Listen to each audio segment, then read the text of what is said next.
I'm not sure if this emergency constitutes the necessity of 2 wrong-way fire truck engines. Result, somebody started their heater, burned off a little dust.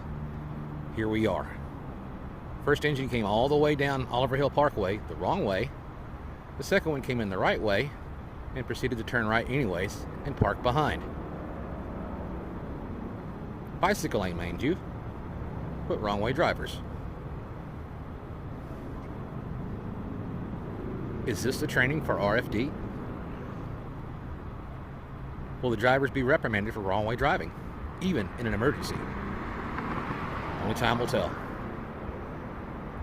Oliver Hill Way, 908 building. Good night.